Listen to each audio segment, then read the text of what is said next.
안녕하세요. 저는 올해 51 된 평범한 주부입니다. 오늘 이렇게 사연을 보내게 된 건 며칠 전이 시어머니 기일이었거든요. 벌써 3년이 지났는데도 생각만 하면 아직도 눈물이 나요. 요즘 주변 보면 시어머니 며느리 사이가 안 좋다는 이야기 많이 들리잖아요. 뉴스에도 나오고 드라마에도 나오고. 그런데 저는 진짜 행복한 사람이었어요. 제 시어머니는 저를 딸처럼 대해주셨거든요. 아니, 딸보다 더 잘해주셨을지도 몰라요. 지금 생각하면 제가 얼마나 행복한 며느리였는지 몰랐던 것 같아요. 어머니가 살아계실 때는 그게 당연하게 느껴졌는데, 이제 안 계시니까 그게 얼마나 큰 사랑이었는지 알겠더라고요. 처음 만난 건 한 27년 전이에요. 제가 25살 때 지금 남편을 만나서 결혼하게 됐는데 그때 처음 시댁에 인사 갔을 때가 기억나요. 떨렸어요. 정말 많이. 시어머니가 무섭다는 얘기를 워낙 많이 들어서 가는 내내 손에 땀이 났죠. 남편은 옆에서 괜찮다고 우리 엄마 좋은 분이라고 했는데 그래도 겁났어요. 시댁 문 앞에 서서 초인종을 누르는데 심장이 쿵쾅거렸죠. 그때 문이 열리면서 그분이 나오셨죠. 키가 좀 작으신 편이었어요. 한 150cm쯤 통통하신 체구에 얼굴은 둥글둥글하고 그런데 웃으시는 얼굴이 되게 따뜻해 보이더라고요. 어서 와요. 추웠죠? 얼른 들어와요. 첫 마디가 그거였어요. 웃으면서 반갑게 맞아주시는 거예요. 그것도 존댓말로요. 집 안으로 들어가니까 상이 차려져 있었어요. 제가 좋아한다고 남편이 말했던 음식들로 가득이요. 나중에 알았는데 새벽부터 준비하셨대요. 많이 먹어요. 입에 맞는지 모르겠네. 어머니께서 계속 음식을 권하시는데 저는 너무 긴장해서 잘 못 먹었어요. 그랬더니 긴장했구나. 괜찮아요. 천천히 먹어요. 여긴 이제 당신 집이기도 하니까. 그렇게 말씀하시는 거예요. 그 말을 듣는 순간 마음이 좀 놓이더라고요. 그날 이후로 결혼 준비하면서 몇 번 더 뵀는데 갈 때마다 따뜻하게 대해주셨어요. 제 의견을 물어보시고 존중해 주시고 결혼 준비하면서 친정 엄마랑 시어머니 사이에 의견이 안 맞는 부분이 있었어요.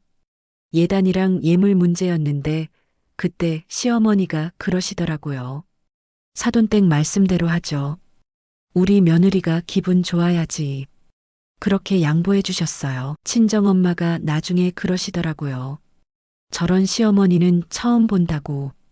요즘 세상에 저렇게 며느리 편 들어주는 시어머니가 어디 있냐고. 결혼식 날도 기억나요. 시어머니가 절 보시더니 눈물을 글썽이시면서 예쁘다. 우리 며느리 정말 예쁘네. 그렇게 말씀하시고 제 손을 꼭 잡으시더라고요. 그 손길이 따뜻했어요. 우리 아들 잘 부탁해요. 그리고 힘들면 언제든 엄마한테 말해요. 엄마가 다 들어줄게. 그 말을 듣는 순간 왠지 모르게 눈물이 났어요. 시어머니가 무서운 줄만 알았는데 이렇게 따뜻한 분이실 줄 몰랐거든요. 신혼집 얻을 때도 많이 도와주셨어요. 가구 고르러 같이 다니시면서 제 취향을 물어보시고 제가 좋아하는 걸로 맞춰주시고 돈도 많이 보태주셨어요. 신혼집은 예뻐야지. 우리 며느리가 행복하게 살아야지.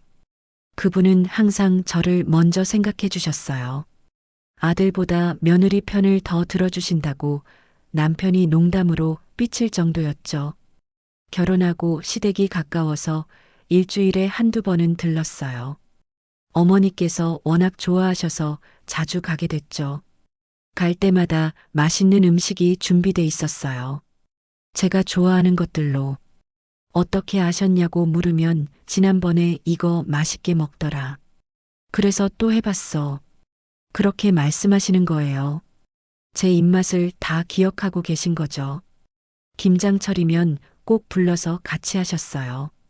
근데 제가 일을 못하잖아요.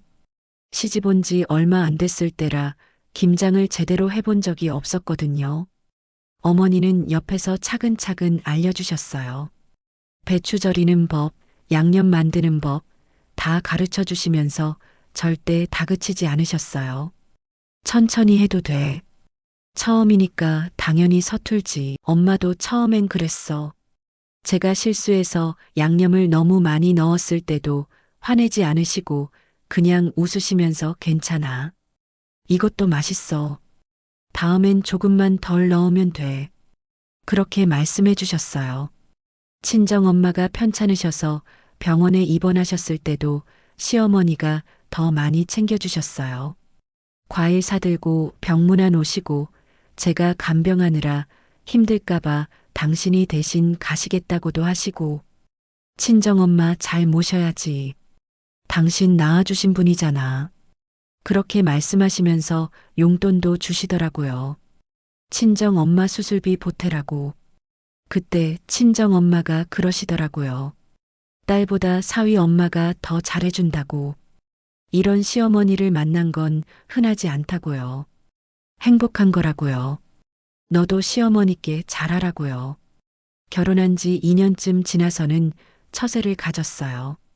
임신 사실을 알렸을 때 시어머니가 얼마나 좋아하셨는지 몰라요. 어휴, 우리 며느리 고생 많겠다. 이제부터 엄마가 더 잘해줘야지. 다른 시어머니들은 아들 낳으라고 압박한다던데 우리 시어머니는 그런 말씀 한 번도 안 하셨어요. 아들이든 딸이든 건강하게만 나오면 돼. 요즘 세상에 무슨 아들, 딸이야. 입덧할 때도 많이 챙겨주셨어요. 매일 전화하셔서 뭐 먹고 싶은 거 없냐고 물어보시고 제가 신게 먹고 싶다고 하면 새콤한 과일이며 김치며 다 사다 주시고 배가 불러오면서 집안일이 힘들어졌는데 시어머니가 우리 집에 오셔서 청소며 빨래며 다 해주셨어요. 며느리가 배 안고 고생하는데 이 정도는 해줘야지. 제가 미안해서 괜찮다고 하면 미안할 것 없어.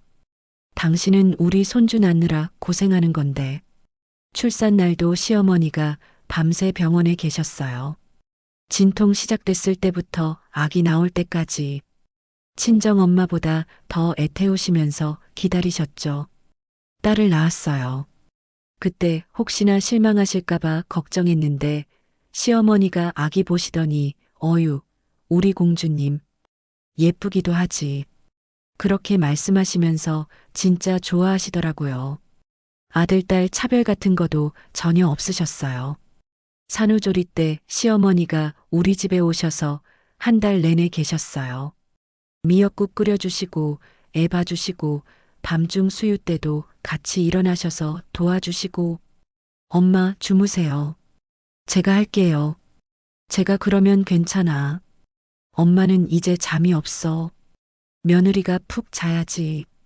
밤에 애가 울면 얼른 안아주시고 달래주시고 덕분에 저는 다른 산모들보다 훨씬 편하게 산후조리를 했어요. 애가 100일 되고 돌되고 할 때마다 잔치를 크게 해주셨어요. 친척들 다 불러서 제가 부담스럽다고 하면 이런 거 안 하면 언제 해. 우리 손주 첫돌인데 둘째 낳았을 때도 똑같이 해주셨어요. 이번엔 아들이었는데 역시나 차별 없이 예뻐해 주셨죠. 손주는 다 똑같이 예뻐. 엄마한테는 다 보물이야. 애들 키우면서 제일 힘들 때가 둘 다 어릴 때잖아요. 그때 시어머니가 정말 많이 도와주셨어요. 제가 아프거나 일이 있으면 언제든 애들 봐주시고 유치원 데려다 주시고 데리러 가시고 한 번도 귀찮다는 내색 없이 해주셨어요. 애들 보는 게 무슨 힘들어. 엄마는 좋아. 손주들이랑 있으면 젊어지는 것 같아. 친구들이 부러워했어요. 시어머니가 그렇게까지 애를 잘 봐주는 경우는 드물다고. 정말 행복한 사람이라고요. 결혼한 지 10년쯤 됐을 때 남편 사업이 어려워졌어요. 보증을 잘못 써서 빚을 지게 된 거죠. 금액도 꽤 컸어요. 그때 정말 힘들었어요. 집도 내놔야 할 것 같고 애들 학교는 어떻게 보내나 막막하고 남편은 스트레스로 술만 마시고요. 시어머니한테는 차마 말씀을 못 드렸어요. 걱정하실까 봐요. 근데 어머니가 다 아시더라고요. 어떻게 아셨는지. 어느 날 조용히 절 부르시더니 봉투 하나를 주시는 거예요. 만져보니까 두툼했어요. 이거 보탰어. 제가 깜짝 놀라서 안 된다고 했죠. 이게 얼마인데요? 근데 어머니가 괜찮아. 이럴 때 쓰라고 있는 거야. 우리 며느리 고생하는 거 내가 어떻게 가만히 봐. 그게 2천만 원이었어요.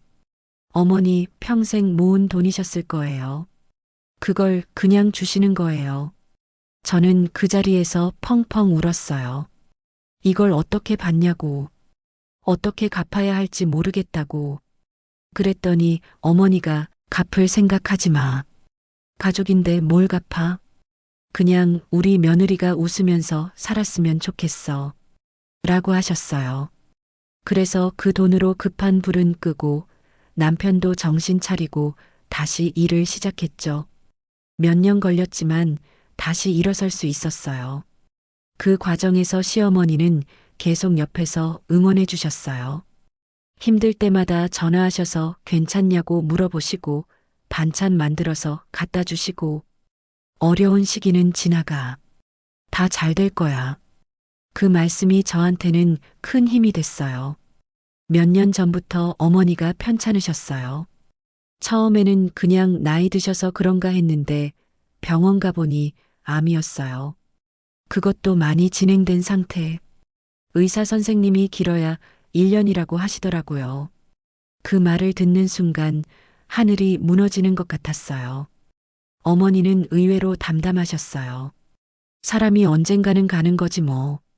나는 행복하게 살았으니까 됐어. 그렇게 말씀하시면서 오히려 저를 위로하시더라고요. 며느라, 너무 슬퍼하지 마. 엄마는 괜찮아.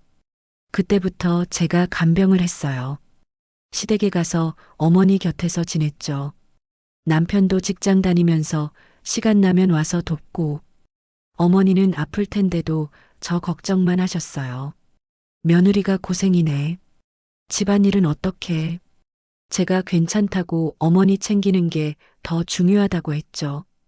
그랬더니 어머니가 제 손을 잡으시면서 고마워. 진짜 딸 같아. 아니, 딸보다 더 잘해주는 것 같아. 그 말을 듣는 순간 눈물이 났어요. 저야말로 어머니한테 얼마나 많이 받았는데요. 마지막 몇 달은 많이 힘드셨어요. 음식도 잘 못 드시고 거동도 불편하시고 그래도 정신은 또렷하셨어요. 어느 날 어머니가 절 부르시더니 며느리, 나한테 미안한 거 없어? 제가 놀라서 무슨 말씀이냐고 했죠. 어머니가 웃으시면서 농담이야. 너는 정말 잘해줬어. 엄마가 행복했어. 그리고 이렇게 말씀하셨어요. 우리 아들 잘 부탁해. 그리고 손주들도. 너무 힘들게 하면 엄마가 혼낼 거야. 저는 울면서 대답했어요. 걱정하지 말라고. 제가 다 잘할 거라고. 어머니는 그렇게 가셨어요. 가족들이 다 지켜보는 가운데 편안하게 마지막까지 제 손을 꼭 잡고 계셨어요. 장례식 때 오신 분들이 다 그러시더라고요. 어머니가 얼마나 며느리 자랑을 많이 하셨는지. 친구분들 만나면 며느리 이야기만 하셨대요. 우리 며느리가 딸 같아. 아니, 딸보다 더 낫지. 그 말을 듣고 저는 또 울었어요. 제가 어머니한테 잘해드린 게 아니라 어머니가 저한테 잘해주신 건데. 이제 3년이 지났는데도 어머니 생각이 안 나는 날이 없어요.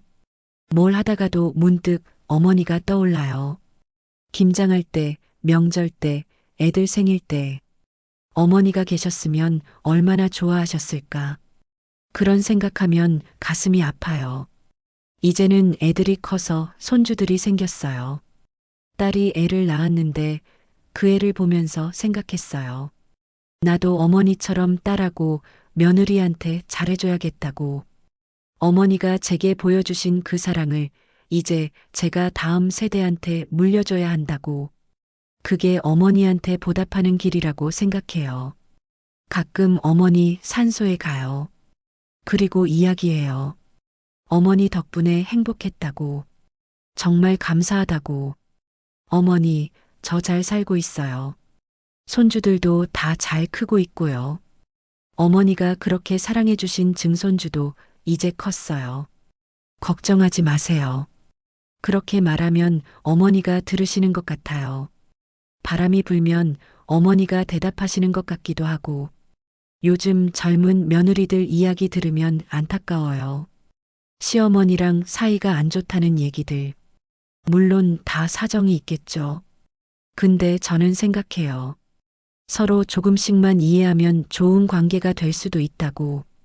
저도 처음엔 시어머니가 무서웠어요. 근데 어머니가 먼저 마음을 열어주셨고, 저도 그 마음을 받아들였죠. 그렇게 27년을 가족으로 살았어요.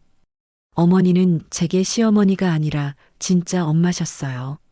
친정엄마만큼, 아니, 어떤 면에서는 친정엄마보다 더 많이 사랑해주신 분이에요. 혹시 이 방송을 듣고 계신 분들 중에 좋은 시어머니를 만난 분 계시다면 꼭 감사하다고 말씀드리세요. 그분들이 얼마나 노력하시는지 아시니까요. 그리고 시어머니 되신 분들한테도 말씀드리고 싶어요. 며느리를 딸처럼 대해주세요. 그러면 며느리도 진짜 딸처럼 모실 거예요. 우리 어머니처럼요. 어머니 사랑했어요. 그리고 정말 감사했어요. 지금까지 긴 사연 들어주셔서 감사합니다. 여러분도 곁에 계신 분들 소중히 여기시고 사랑한다는 말 꼭 전하세요. 후회하지 않도록요.